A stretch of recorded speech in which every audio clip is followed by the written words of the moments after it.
Pleasant day, ladies and gents. This is Joven Dave C. Cardinal from BSED English 2A. Today, I will be performing the different types of basketball passes. Let's begin. But first, what is a basketball pass? A pass in basketball is one of the most basic and fundamental skills needed to play the game. It is when a player moves a ball to another teammate through the air without being right next to each other. A pass advances the ball anywhere around the court anytime a player is not dribbling it. The first example of the different types of basketball pass is bounce pass.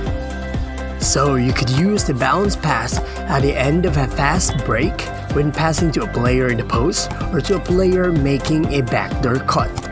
Also, this type of pass is most effective when it begins with a shot fake or pass fake up high. Further, bounce pass is also used to pass under the hands of a defender whose hands are up. Bounce pass is the lowest of all passes. Never throw a cross-court bounce pass because the pass is easily intercepted. Next is how to execute a bounce pass. Passer should aim to bounce the ball about 2/3 of the distance between himself and the receiver. For a visual aid, place a piece of tape on the spot where the pass should bounce. Receiver should catch the ball at the waist. Also, pass should be pushed outward, not thrown down. Pass should start at the waist with arms extending out toward the spot where the ball should bounce. Pass should never begin from the chest or overhead. This causes the ball to bounce too high. Hands should follow through about waist high.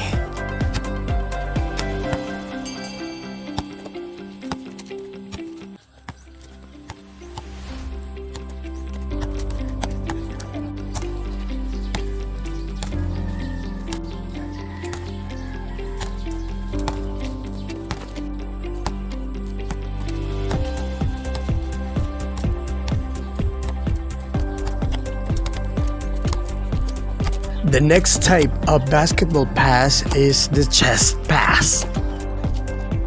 So when do we use a chest pass? It is most efficient and effective pass per ball movement.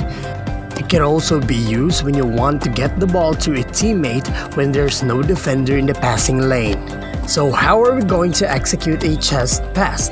First, pass should begin at the passer's chest and be caught at the receiver's chest area. Ball's flight should not have much of an arc. It should be a pretty direct flight. Hands should follow through chest high. Pay careful attention to your elbows. Make sure they are tucked close to the body, not flying out into chicken wings. Elbows sticking out force the hands to rotate incorrectly and ultimately reduce accuracy and strength of the pass. The third type of basketball pass is the overhead pass.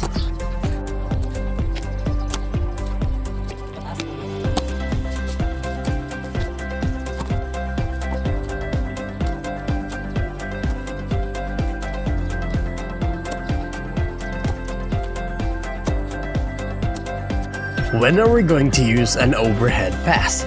First, to pass over a defender whose hands are down. Second, it is great for skip passes across the court, for outlet passes, or to feed a post.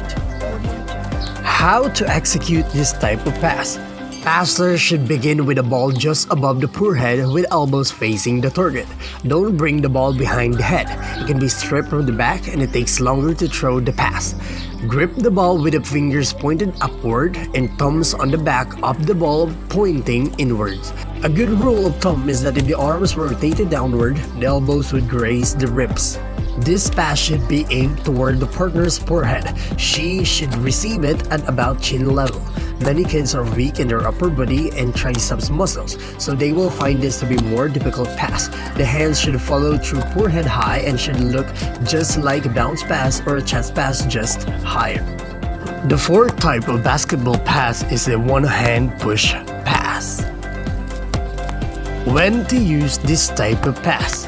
to pass under the arms of players or pass a defender who is guarding closely. It can be a direct pass or a bounce pass. It works best when the passer fakes high and then passes low. So how are we going to execute a one-hand push pass?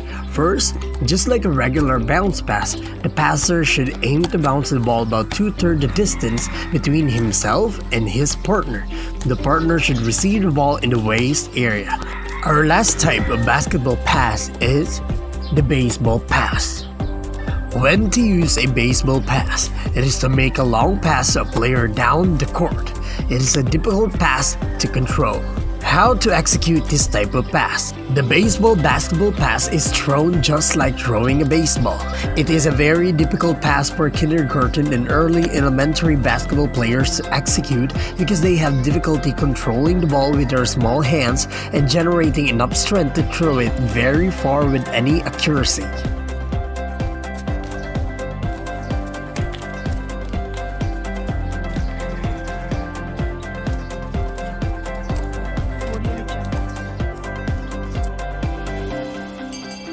My personal insights regarding this activity is that passing skills in basketball are indisputably crucial, fundamental, and relevant when it comes to playing the game. Thus, having the opportunity to learn as well as execute these different types of basketball passes allowed me to have a purposeful, collaborative learning experience that I know will help me hone my capacity and capability as a new basketball player.